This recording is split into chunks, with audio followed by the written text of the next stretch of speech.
Hello students, आज के इस वीडियो में हम सांख्यिकी से रिलेटेड एक टॉपिक समंकों के बिंदु रेखीय प्रदर्शन के बारे में चर्चा करेंगे।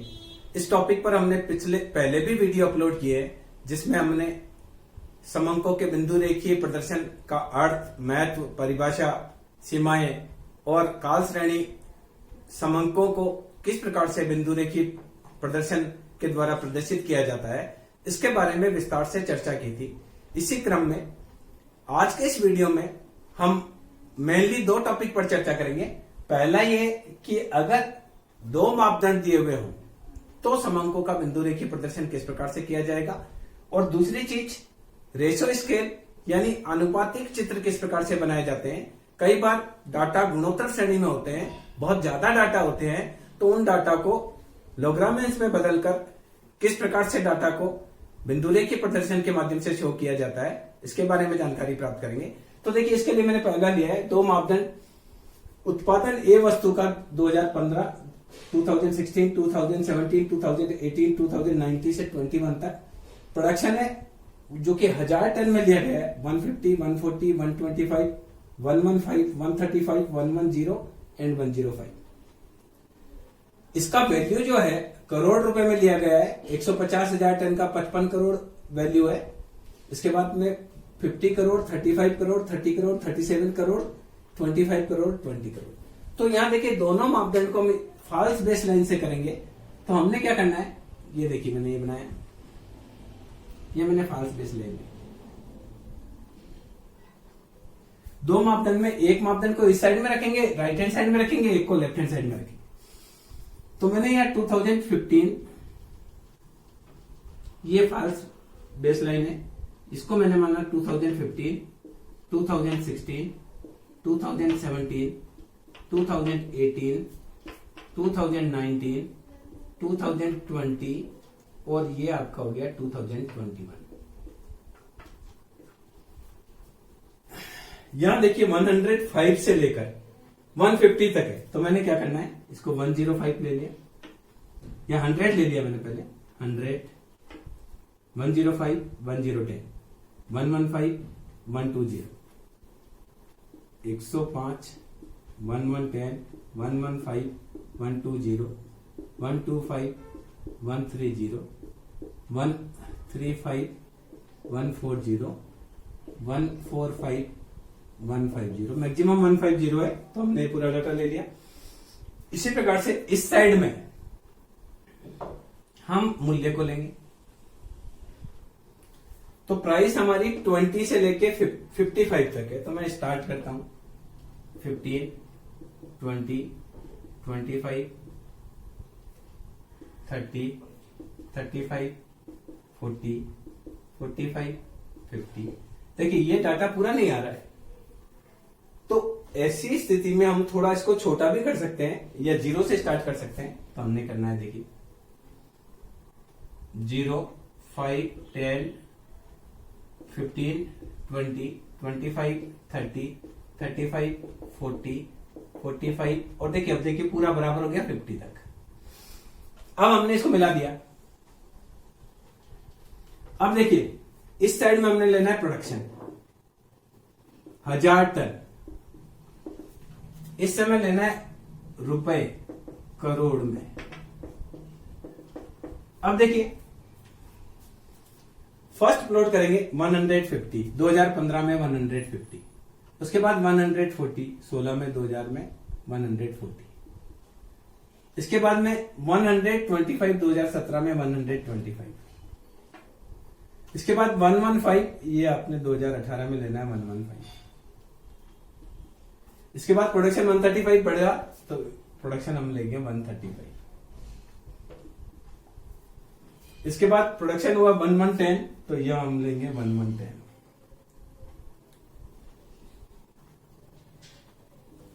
और लास्ट 105, तो ये आपका लास्ट आएगा 105। तो ये जो प्रोडक्शन वाला डाटा है, वो प्रोडक्शन वाला डाटा इस प्रकार से शो होगा।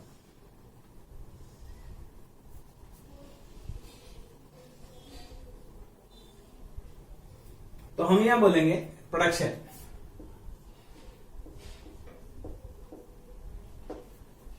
दूसरा डाटा हमको लेना है 55। फर्स्ट में हमको लेना है 2015 में 55। ओके 55 थोड़ा ज्यादा है, देखिए मैं इसको सुधार रहा हूं, मैंने इसको 45 कर दिया, इसको 50 कर दिया। तो देखिए 2015 में ये 50 है तो यहां 50 ले लिया। उसके बाद 45 है तो यहां हम लेंगे सेकंड वाला 45। उसके बाद 35 है तो थर्ड में हम लेंगे, यहां से देखेंगे 35। फोर्थ में देखेंगे 30 है तो यहां से हम लेंगे, यहां देखेंगे 30 कहां आता है, ये यहां आता है। इसके बाद में 37 लेंगे 2019, 35, 36, 37। इसके बाद में आ रहा है 25 तो 20 में हम लेंगे, यहां से यहां देखेंगे 25। उसके बाद आ रहा है 20 तो यहां हम लेंगे 20। देखिए अब ये हमने क्या किया, उत्पादन के बाद में हमने सेकंड जो लिया है वो सेकंड लिया है मूल्य। तो देखिए इसको मैंने यूं प्लॉट किया,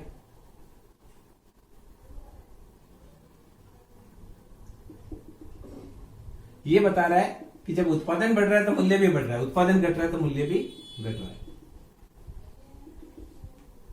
ये वाला आपको बताता है प्राइस को। इस प्रकार से दो मापदंड होंगे तो दो मापदंड को एक साइड में हम ले लेंगे प्रोडक्शन को, या एक साइड में एक मापदंड को ले लेंगे, दूसरी साइड में दूसरे मापदंड को ले लेंगे, और इस प्रकार से हम काल श्रेणी के डाटा या बिंदु रेखीय चित्र बता सकते हैं।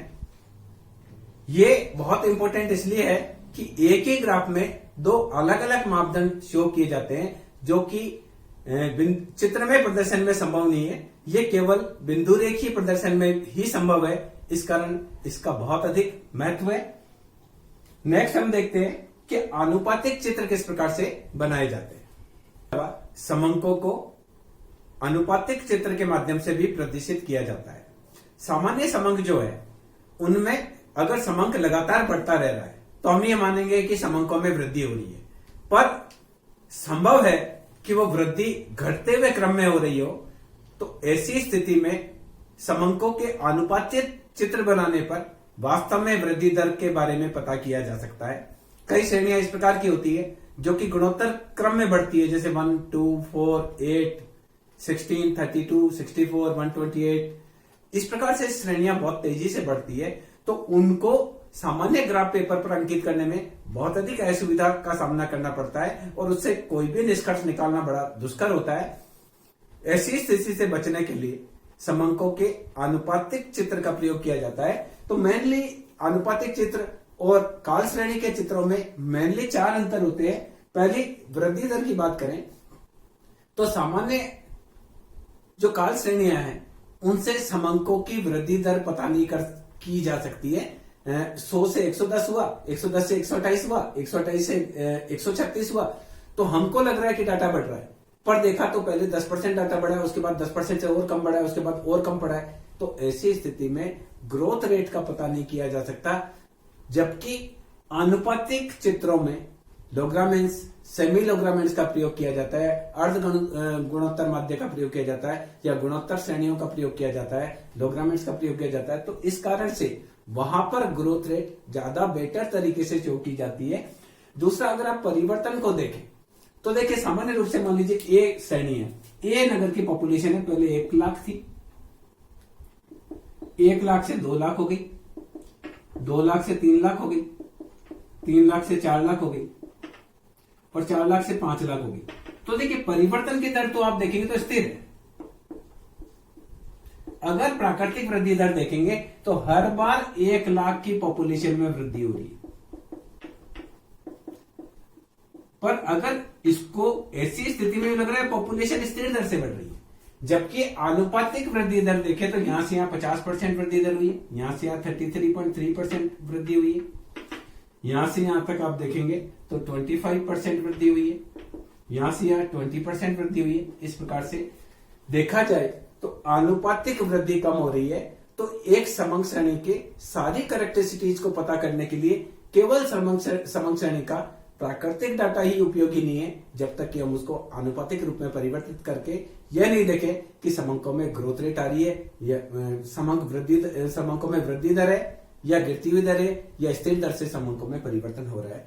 तो ये परिवर्तन को देख सकते हैं तीसरी चीज, आप मापदंड की बात करें तो इसमें स्केल में क्या किया जाता है, हम क्या करते हैं, स्केल लेते हैं तो स्केल में सामान्य को हम लोग्रामेंट्स में चेंज करते हैं, और लोग्रामेंट्स में चेंज करने की वजह से बहुत सारा डाटा एकदम छोटे डाटा में बदल जाता है, और उसके माध्यम से ग्रोथ रेट को ज्यादा अच्छी तरीके से बताया जा सकता है। तो मापदंड में ये परिवर्तन है, जहां प्राकृतिक वृद्धि दर को ही दिखाया जाता है सामान्य चित्रों में, वहीं आनुपातिक चित्रों में ग्रोथ रेट को लोग्रामेंट्स के माध्यम से दिखाया जाता है, तो मापदंड ज्यादा सही रहता है। इसके अलावा यहां असत्य आधार रेखा का प्रयोग किया जाता है, जैसा कि हमने पहले से भी चर्चा की कि फॉल्स बेसलाइन के माध्यम से ही आनुपातिक चित्रों को बताया जा सकता है, क्योंकि आनुपातिक चित्र बहुधा हम लोग्रामेंट्स में बताते हैं, तो इनमें हम ग्रोथ रेट का जो देखते हैं उसके लिए हम क्या करेंगे, हम उसको अनुपातिक चित्र को हमेशा कृत्रिम आधार रेखा के माध्यम से ही बताएंगे।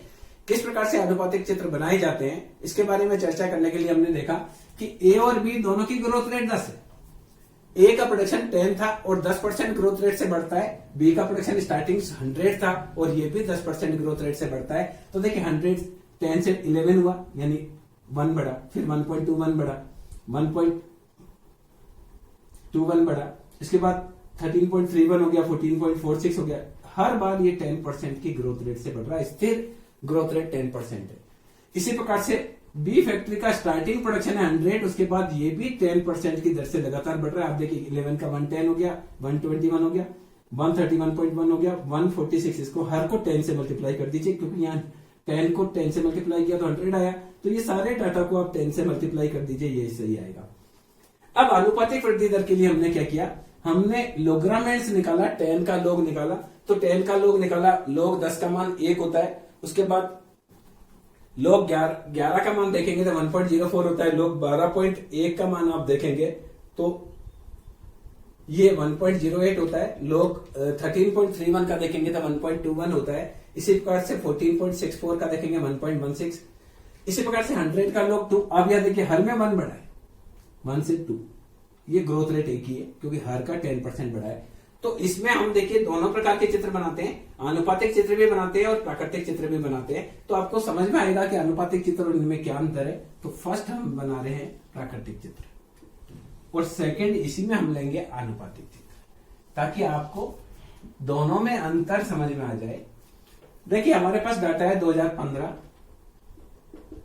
1 2 3 4 1 2 3 4 5 6 7 8 वर्ष का डाटा है, 16 17 18 19 20 21 22, 2016 2017 2018 ये 19 ये 20 ये 21 और 22 का एक्सपेक्टेड है।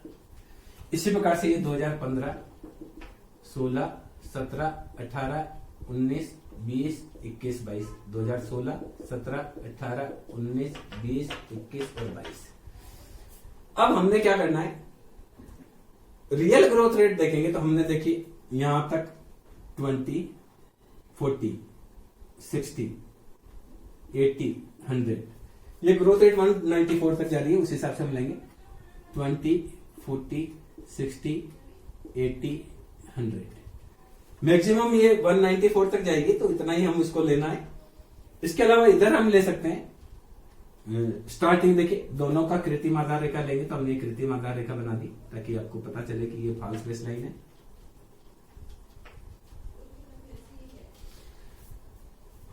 ये ग्रोथ रेट है फर्स्ट वाली। अब देखिए हमने क्या किया, इसको हमने यहां लिया 20 40 60 80 100 11 120 140 160 180 200। देखिए मैक्सिमम इतना है तो इसके अंदर आ जाएगा। इसके अलावा ये 2.29 तक है और स्टार्टिंग है 1 से 2.29 तक, तो ये हुआ 1 2 3 4 5 6 7 8 9 10 11 सपोज कीजिए हो गया। 11 के अंदर हमको समझना है 2.29 है और स्टार्टिंग करना है 1 से, तो मैंने ये लिया 1.0 1.20 1.40 1.60 1.80 1.80 2.0।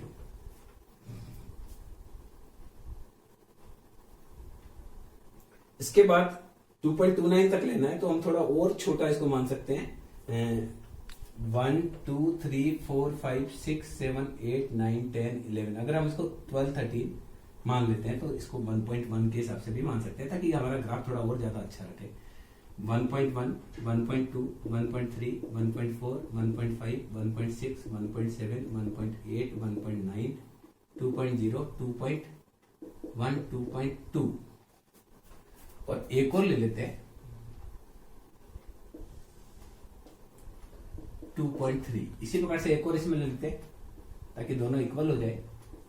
ये 220 नहीं आएगा तो कोई बात नहीं।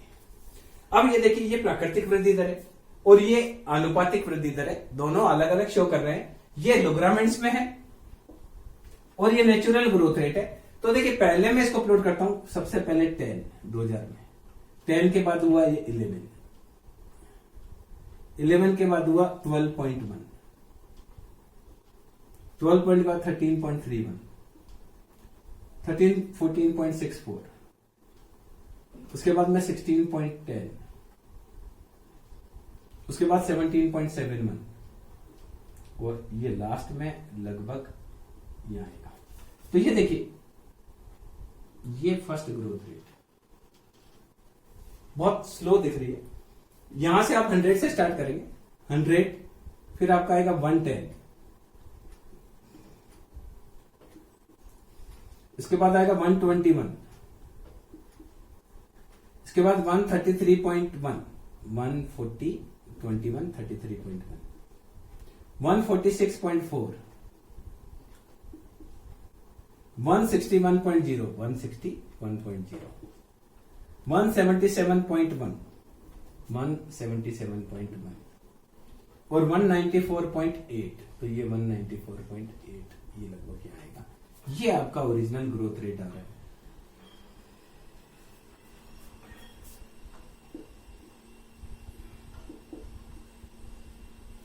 ये देखिए, ये ग्रोथ रेट है, बहुत कम चेंज है, तो इस वजह से आपको दिख नहीं रहा है, बहुत कम दिख रहा है। 20 तक ही आपको चेंज करना है, 110 से 120 तक जो परिवर्तन होना है, इसीलिए ये थोड़ा सा दिखने में, इसलिए हमने कृत्रिम आधार लिख कर ली। अब देखिए, इसी का हम लोग्रामेंट से करते हैं, तो देखिए 1.0 स्टार्टिंग, 1.04, इसके बाद 1.08, ये भी थोड़ा कम आएगा, इसके बाद 1.12, ये 1 से 1.12, इसके बाद 1.16, लगभग ये भी वही रहेगा, 1.21, फिर वो 1.21, 1.25, और लास्ट 1.29, ये लगभग। तो ये देखिए, ये ग्रोथ रेट का समंक लगभग स्थिर गति से होने वाले परिवर्तन को दिखाता है। इसके बाद यहां से आएगा 2 के बाद 2.04, देखिए बिल्कुल सेम चेंज आएगा, 2.08। डाटा ऊपर चल रहा है और चेंज बिल्कुल बराबर आएगा। 2.16, 2.21, 2.25, 2.29। तो देखिए, ये ग्रोथ रेट सेम आती है, ये वाली ग्रोथ रेट सेम है। हर में जो परिवर्तन है वो परिवर्तन मन का ही है, ये यहाँ आएगा, ये यहाँ आएगा, दोनों में एक एक अंतर है। यहां से ये दूरी बराबर आएगी, देखिए यहां से यहां तक दूरी बराबर आएगी, यहां इन दोनों में 1 का अंतर है, इन दोनों में 1.04 का अंतर है। ये ग्रोथ रेट दोनों की क्या नहीं है, बराबर आनी है। तो आनुपातिक चित्र के माध्यम से ग्रोथ रेट किस प्रकार से हो रही है, इसका पता किया जा सकता है। सामान्य में ग्रोथ रेट दिख रही है, पर स्थिर दर से बढ़ रही है कि परिवर्तनशील दर से बढ़ रही है, ये पता नहीं चलता है। अगर आनुपातिक चित्र है वो एक ही दर से बढ़ रहा है तो हम बोलेंगे कि परिवर्तन स्थिर दर से आ रहा है। अगर आनुपातिक चित्र इस प्रकार से नीचे की तरफ आता हुआ हो तो हम बोलेंगे कि परिवर्तन ग्रोथ रेट गिरती हुई दर से हो रही है। और अगर आनुपातिक चित्र यूं तेजी से बढ़ रहा है तो हम बोलेंगे कि परिवर्तन वृद्धि दर से हो रहा है, यानी पहले 50% बढ़ा, उसके बाद 60% बढ़ा, उसके बाद 70% बढ़ा, उसके बाद 80% बढ़ा। तो ये कर्व यूं आएगा एक यदि स्थिर दर से हो रहा है, हर बार 10% दर से बढ़ रहा है, तो ये सीधी रेखा की बात ही आएगा, एक स्थिर परिवर्तन आएगा। तो आनुपातिक जो चार्ट है, इसके माध्यम से हम ये पता कर सकते हैं कि परिवर्तन की दर क्या है, परिवर्तन की दर स्थिर है, वर्धमान है या ह्रासमान है, या वर्ष विशेष में बहुत ज्यादा फ्लक्चुएशन होता है, तो उसको भी आनुपातिक परिवर्तन के माध्यम से पता किया जा सकता है। हमने एक ऐसा सवाल लिया है जिसमें ग्रोथ रेट 1 है। सामान्य आप सवाल लेंगे तो ग्रोथ रेट चेंज होगी, बदलती हुई होगी, तो वहां पर आपको ये परिवर्तन स्पष्ट रूप से दृष्टिगोचर होगा। तो हम ये कह सकते हैं कि सामान्य चार्ट की तुलना में आनुपातिक चार्ट ज्यादा अच्छे हैं, क्योंकि ये परिवर्तन की दर को बहुत अच्छी तरीके से बताते हैं। केवल समंकों में होने वाली वृद्धि यह नहीं बताती है कि ग्रोथ रेट हो रही है, पर जब इन समंकों को हम आनुपातिक चार्ट के रूप में बदलते हैं तो हमें ग्रोथ रेट के बारे में जानकारी होती है, और सही मायने में कोई भी आर्थिक निर्णय लेना है तो उसके लिए हमको ग्रोथ रेट की आवश्यकता होती है। इस दृष्टि से हम कह सकते हैं कि आनुपातिक चार्ट बहुत ही अधिक महत्वपूर्ण है, और इन चार्ट के माध्यम से सरकार के द्वारा जो डिसीजन लिए जाते हैं वो संभव होते हैं। इसी प्रकार से शेयर मार्केट में आनुपातिक चार्टों के माध्यम से किस शेयर में ग्रोथ रेट किस दर से हो रही है, घटते हुए दर से हो रही है या बढ़ते हुए दर से हो रही है, इनको स्टडी करके एक इन्वेस्टर ग्रोथ पैसा शेयर मार्केट में लगाता है। तो इस दृष्टि से हम कह सकते हैं कि सामान्य चार्ट की तुलना में